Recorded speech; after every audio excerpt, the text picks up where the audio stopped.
Mateus 1, verso 18, diz assim. Já estão abertas as Bíblias, não? Então vamos lá. Ora, o nascimento de Jesus Cristo foi assim.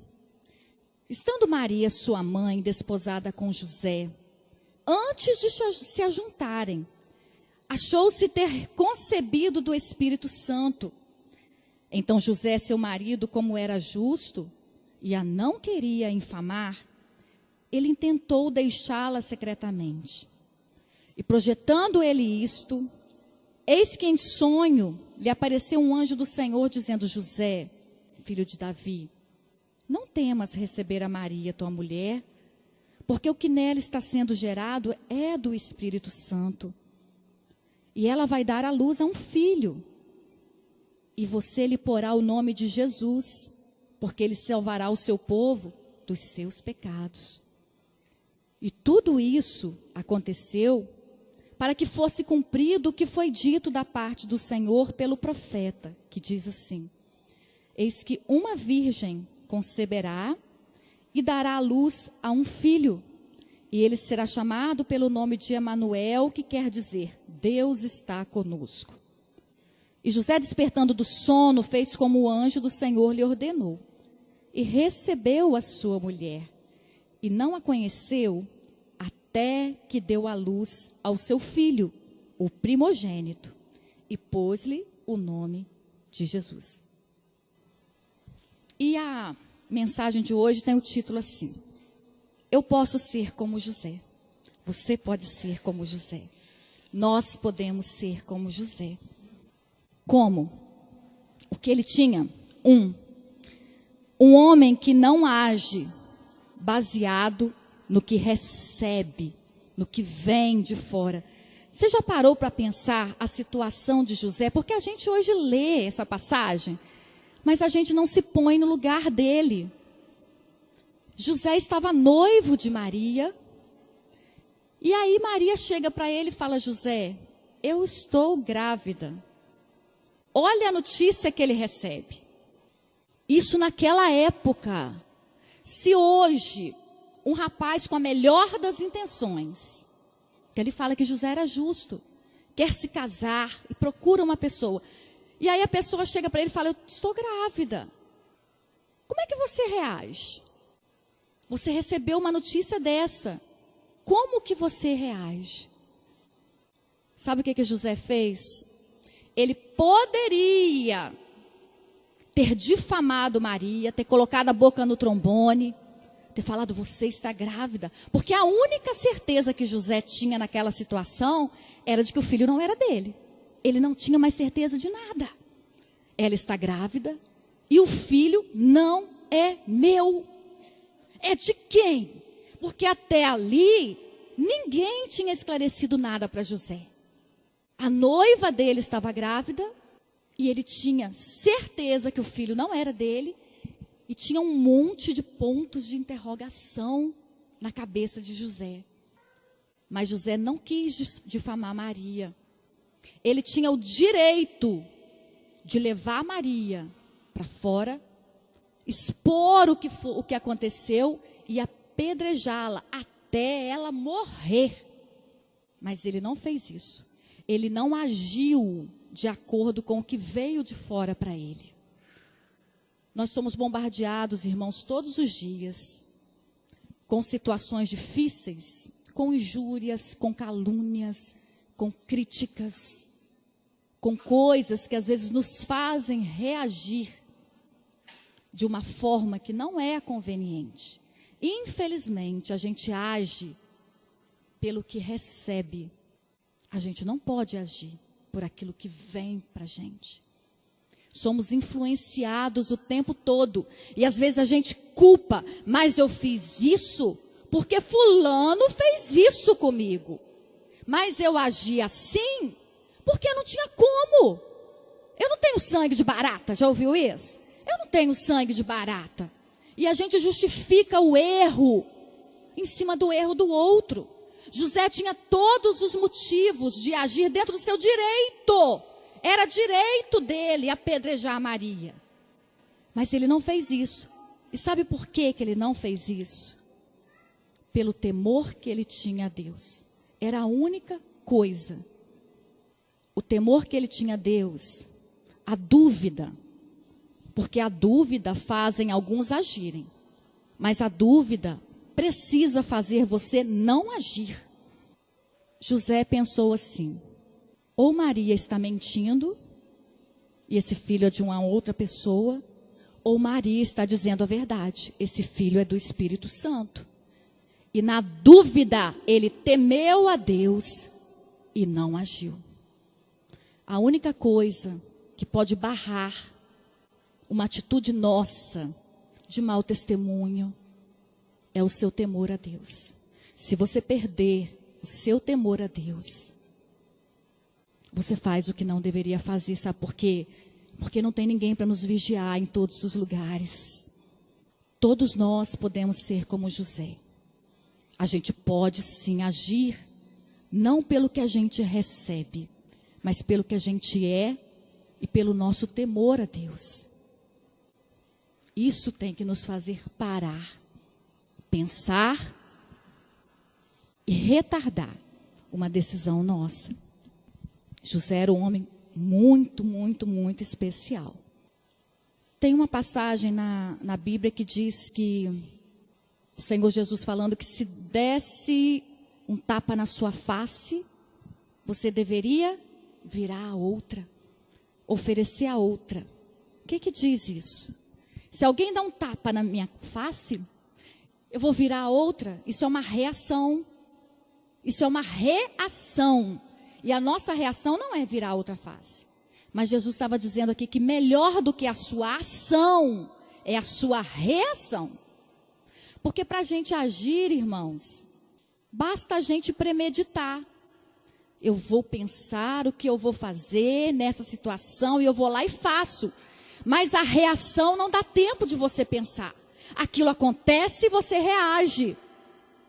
Melhor do que agir como Jesus é reagir como Jesus. Porque a reação mostra o que a gente é. A ação mostra o que a gente propôs ser. O que a gente premeditou ser. Mas a reação não. Quando acontece algo com você e você precisa reagir, como é a sua reação? É pautado no que você recebe? Ou é pautado no que você é? Segunda lição que eu aprendo com José, e que eu também posso ser assim, e você também pode ser assim. Uma pessoa que não precisa do sobrenatural para obedecer. Olha o que diz o versículo 20. E projetando ele isto, eis que em sonho lhe apareceu um anjo do Senhor. Irmãos, pela magnitude do acontecimento, ali estava começando o plano de salvação do planeta Terra. Vocês já pensaram nisso? Estava começando ali. Pela aquela magnitude toda, o que Deus poderia ter feito? Ter mandado vários anjos para falarem com José. Sabe o que Deus fez? Deus não mandou anjo, porque às vezes a gente lê, a gente corre o olho na Bíblia e acha que Deus mandou um anjo. Deus não mandou um anjo para falar com ele. O anjo estava dentro do sonho. O que é um sonho, irmãos? Fala para mim. Um sonho não é nada, gente. A gente dorme e sonha centenas de vezes. Centenas de vezes. Um sonho não é nada. Mas quem quer obedecer, qualquer resposta é resposta. Agora, quem não quer obedecer, não consegue ver resposta em nada. Fica sempre procurando um sobrenatural. E a gente se perde achando que Deus age no sobrenatural. Porque tem coisas sobrenaturais, claro que tem. Mas se você olhar a Bíblia, na maioria das vezes, Deus agiu no natural. Quando Deus foi dar a promessa para Abraão de que ele seria pai de uma multidão, Deus se valeu, sabe de quê? Das estrelas. Ele olhando para as estrelas, Deus falou com ele. Quando Deus foi curar o rei Ezequias, Deus se valeu de uma pasta de figos. Passa uma pasta de figos, você vai ficar curado. Deus curou um cego com um pouquinho de lama. E às vezes a gente fica esperando uma resposta sobrenatural, a resposta já está aí. Às vezes a gente está querendo que Deus fale alguma coisa, e Deus está falando, e a gente não entende. Quando o povo de Israel errava, e Deus queria resgatar o povo de volta, o que Deus fazia? Deus levantava profeta. O que é um profeta? É uma pessoa de carne e osso, como eu e você, que fala alguma coisa. Tem algo de sobrenatural nisso? Não. Mas olha o que a palavra de Deus diz em Jeremias. Não sei se os irmãos querem abrir. Eu vou ler aqui Jeremias 7. Jeremias 7, 24. Olha só. Desde o dia, 25. Desde o dia em que vossos pais saíram da terra do Egito até hoje, enviei-vos todos os meus servos, os profetas, todos os dias, madrugando e enviando-vos. Mas vocês não deram ouvidos e nem inclinaram-se para mim. Deus estava falando que Ele tinha levantado pessoas para falar. Só isso, falar. E nessa fala estava Deus. E eles não deram ouvidos. Quantas pessoas são levantadas por Deus hoje, dentro das igrejas? E essas pessoas falam, e falam, e falam. E às vezes a gente não dá ouvido. Deus não manda sobrenatural quando a gente não ouve nem o natural. Se a gente quer receber algo de sobrenatural, a gente precisa entender e a obedecer as pequenas ordens de Deus. Será que Deus tem falado com a gente? Qual a mensagem que você tem ouvido nos últimos dias? Teve uma vez, há uns 3 anos, que eu ouvi a mesma mensagem 3 vezes num dia. Eu ouvi de manhã, foi a chamada de Abraão. Eu ouvi essa mensagem dentro do carro na hora do almoço. E quando chegou a noite, eu fui num determinado ajuntamento e eu ouvi a mesma mensagem. Aí quando eu ouvi pela 3ª vez, eu falei, peraí, eu já ouvi isso 2 vezes. Isso não é coincidência. Eu não posso acreditar que isso é coincidência. Será que você precisa de um sobrenatural na sua vida? Será que é isso que você está esperando? Às vezes, quando o sobrenatural vier, ele pode até nos cegar. Porque o sobrenatural cegou Paulo por 3 dias. Você quer ficar cego? O sobrenatural pode deixar a gente mancando. Igual Jacó quando lutou com aquele anjo. Você quer ficar mancando? Que não precise de um sobrenatural para que a gente possa obedecer, amém? E o que impede da gente ser como José? Um homem que não precisou do sobrenatural. Um sonho para ele foi o suficiente. Nada nos impede. A gente pode escolher obedecer a Deus nas pequenas coisas que Ele nos orienta, que Ele nos direciona. Se Deus falar, vai ali, dá um abraço naquela pessoa, você vai dar. Vai ali, faz isso. Vai ali, ó, essa mesa está desarrumada, que arruma. Você vai e faz. E aí quando você começar a obedecer nas pequenas coisas, Deus vai te falar as grandes coisas. E se a gente quiser ser assim, nada e nem ninguém vai nos impedir.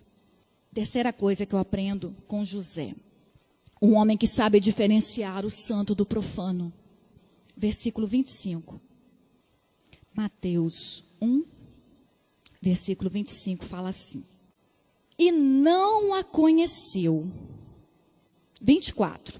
E José, despertando do sono, fez como o anjo do Senhor lhe ordenara. E recebeu a sua mulher e não a conheceu. José então foi, se casou com Maria, e ele não teve a sua vida conjugal consumada com ela enquanto aquele bebê não nasceu. Você consegue entender isso? Por quê? Ele abriu mão do direito dele. A gente sabe que quando um óvulo é fecundado, naquele exato momento, as suas células, aquela membrana do óvulo, ela se modifica no exato momento, como que enrijecendo, e nada que vem de fora pode afetar mais aquele óvulo. Aquele óvulo agora é alimentado pelo cordão umbilical. Nada que venha de fora afeta. Maria já estava grávida. Se José tivesse um relacionamento conjugal com ela, aquilo não ia afetar o bebê mais. Já foi concebido, o plano de Deus já foi cumprido. Mas José abriu mão do direito que ele tinha. E ele não tocou em Maria porque ele entendeu que aquilo que estava nela era separado, era santo. E ele não quis tocar. Hoje em dia, tem pessoas que não sabem diferenciar a sua vida com a vida de Deus. Tudo que se refere a Deus é separado, é santo e merece respeito. Eu não estou falando de santificar um lugar. Esse lugar só é santo porque nós estamos aqui. Se nós estivermos na nossa casa, lá é santo, porque você está ali, você está carregando o Espírito Santo de Deus.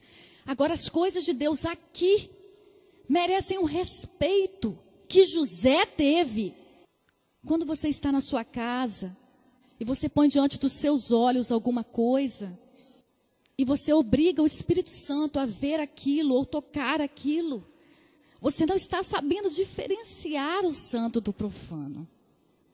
Quando você chega aqui para fazer alguma coisa, trabalhar na obra de Deus, a gente tem que entender que esse lugar é santo. Tem diferença.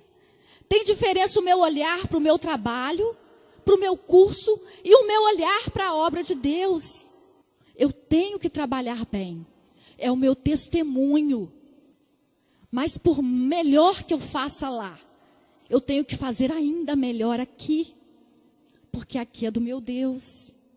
E essa sensação de respeito, irmãos, ela está se perdendo a cada geração.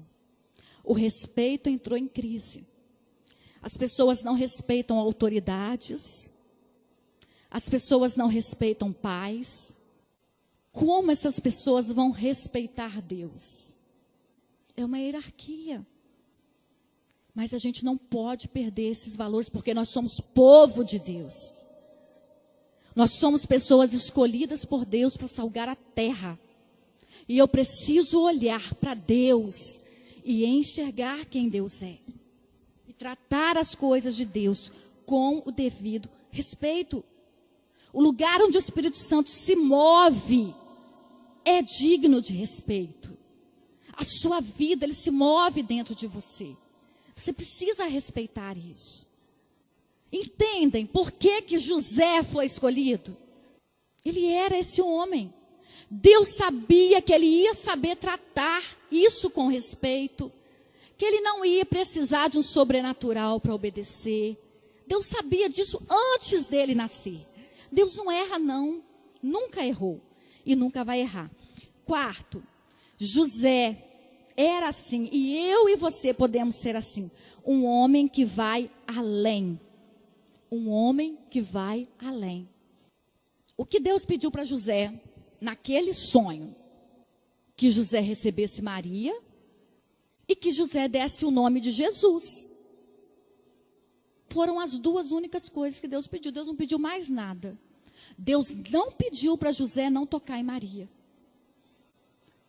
Mas José foi além. Mesmo Deus não tendo pedido, ele foi além. Ele quis ir além.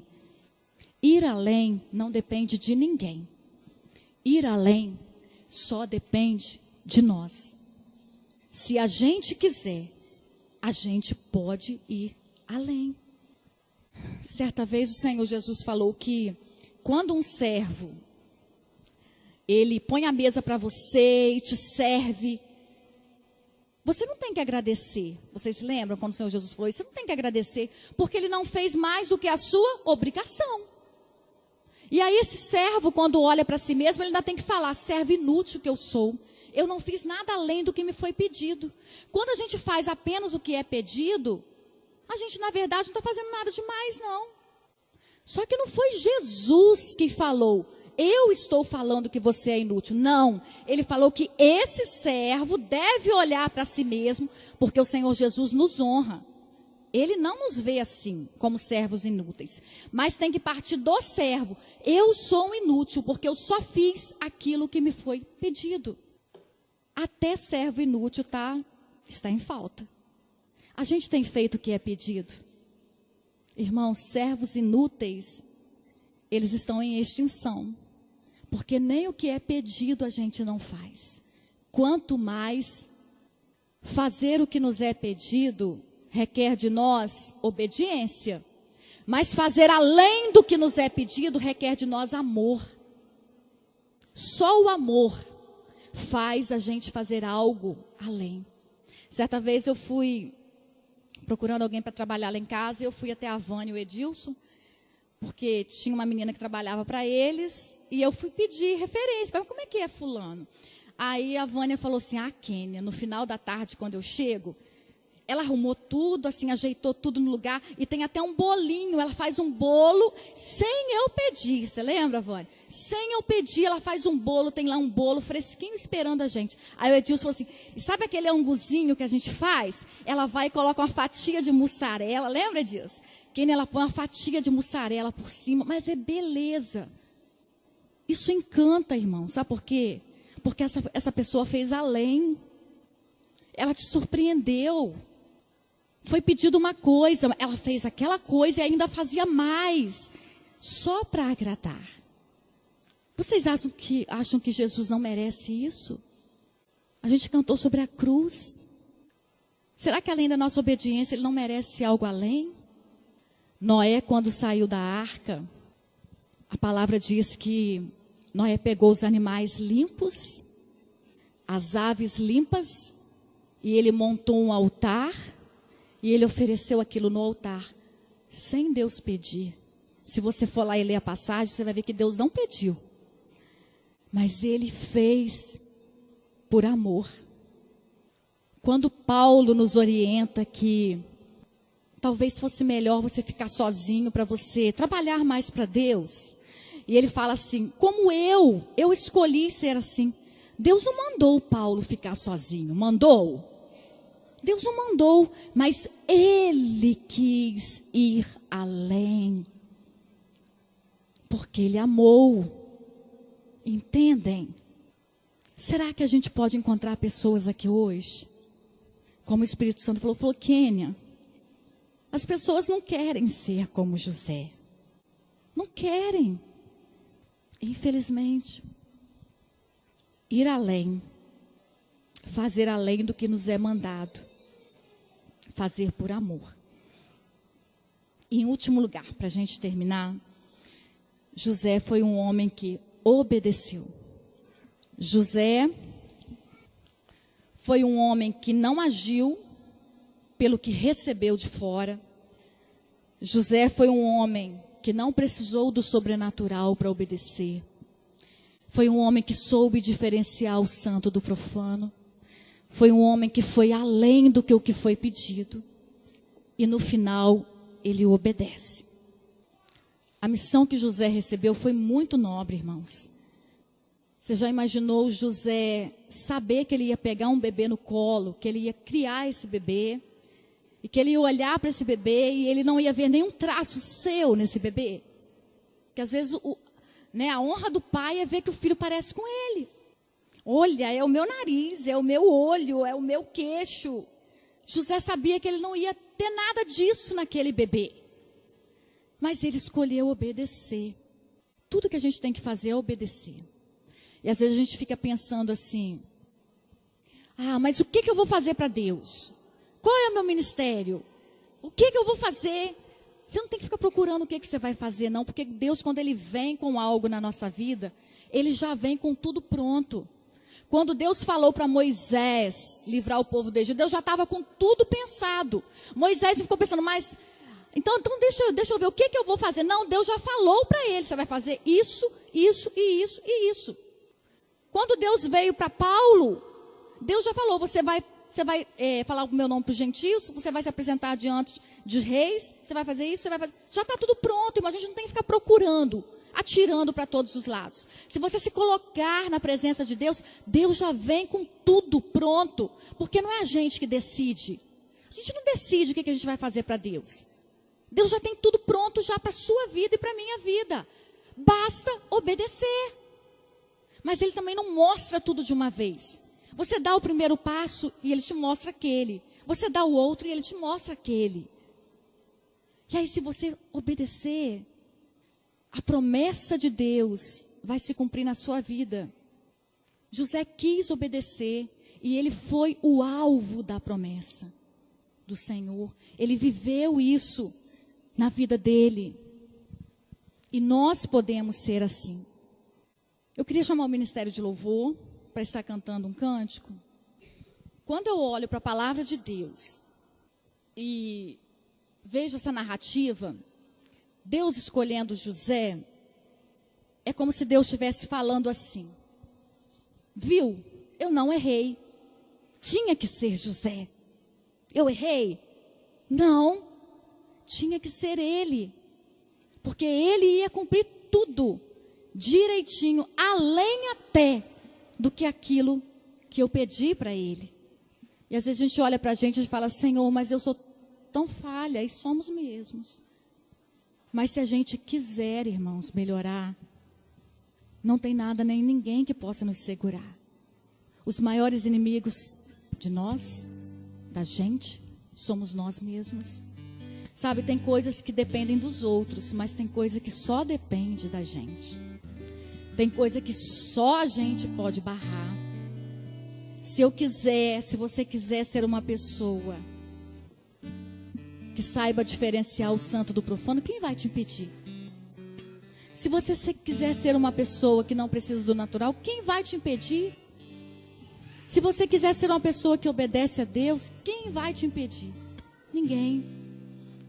Um dia, Moody, ele ouviu um pregador falando assim: olha, o mundo ainda está para ver o que Deus pode fazer com um homem e por um homem que seja completamente entregue a Ele. O mundo ainda está para ver o que Deus pode fazer com um homem que esteja completamente entregue a Ele. Sabe o que Moody falou? Eu quero ser esse homem. Moody foi um dos maiores avivalistas da Europa. Ele levou milhares de pessoas a Cristo. Você entende o que é milhares? Uma pessoa levar centenas de pessoas a Cristo já é muita coisa, não é? Olha bem, uma pessoa só. Ele levou milhares. Porque ele falou: Senhor, eu quero ser esse homem. E aí ele não ficou procurando, não. Deus já veio com o pacote inteiro. Você quer? Então eu vou te dar, porque é isso que eu quero. É isso que eu procuro nas pessoas e não acho. Então eu vou te dar isso. Sabe, irmãos, se a gente quiser, a gente pode conseguir. Tem uma frase que diz que a maior árvore um dia já foi semente. Que a maior e melhor e mais linda casa um dia foi só um projeto. Nem existia, ela existia. Mas ela foi sonhada por alguém. Por isso que ela existe. Ela foi projeto. E se a gente quiser, olha as promessas do Senhor para a nossa vida. Se você quiser, romperá a tua luz como a alva, e a tua cura apressadamente virá, e a tua justiça irá diante de ti, e a glória do Senhor será a tua retaguarda. Então clamarás o Senhor e Ele te responderá. Quando você clamar, Ele vai dizer: eis-me aqui. E o Senhor te guiará continuamente. E Ele fartará a tua alma em lugares secos e frutificará os teus ossos. E serás como um jardim regado e como um manancial cujas águas não falham. Então te deleitarás no Senhor e Ele te fará cavalgar sobre as alturas da terra, e Ele te sustentará com a herança de Jacó, porque a própria boca do Senhor diz isso. Isso está em Isaías 58. Você crê? Se você entende que você pode e quer ser um José, eu queria que você ficasse de pé, só aqueles que querem, porque eu queria orar. Se você entende que você pode ser melhor do que o que você é hoje, e que Deus pode fazer você cavalgar nas alturas, e que Deus pode ser a tua retaguarda, porque Ele já prometeu isso. Isso está aí na atmosfera. Agora, aqueles que se colocarem na posição serão. Senhor, eu não conheço o coração de nenhum deles.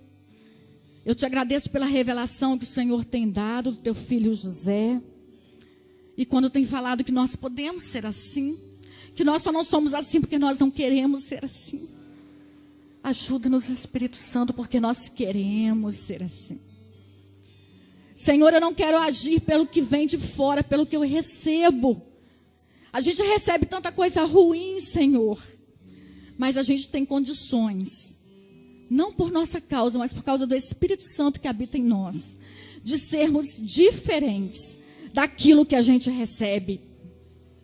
Eu sei que nós temos condições, Senhor, de obedecermos sem esperar o sobrenatural, porque às vezes o sobrenatural vai nos deixar aleijados. Eu quero obedecer pela tua palavra que está aqui na nossa mão, que a gente lê todo dia. Quero ser alguém, Senhor, que saiba diferenciar as tuas coisas, que é alguém que olhe para as minhas e olhe para as tuas e consegue enxergar a grandiosidade das tuas coisas. Uma pessoa que vai além, que proclame um jejum, mesmo que o Senhor não tenha pedido, só para dizer: Senhor, eu quero isso, porque eu quero te mostrar o quanto eu te amo. Proclama um jejum na sua vida, meu irmão. Vá além. Nós queremos obedecer. E eu peço que cada um daqueles que estão aqui com o coração centrado em Ti, recebendo essa semente, que o Senhor o ajude a andar nesse propósito, nessa intenção, Senhor. Que essa intenção não morra aqui, que ela nos acompanhe essa semana inteira e que faça-nos mudar, Senhor, em nome de Jesus. Para que os teus filhos sejam filhos sarados, curados, que possam brilhar nessa terra, Senhor. Que possam passar levando o teu perfume por onde pisarem, por onde forem, Senhor. Que as pessoas possam reconhecer Cristo neles. Cristo em nós é a esperança desse mundo. E que Ele seja visto em nós, na nossa vida, no nosso falar, no nosso agir, em nome de Jesus. Nós abençoamos esses irmãos. E que o teu Espírito se mova dentro deles, Senhor. Se mova em nome de Jesus.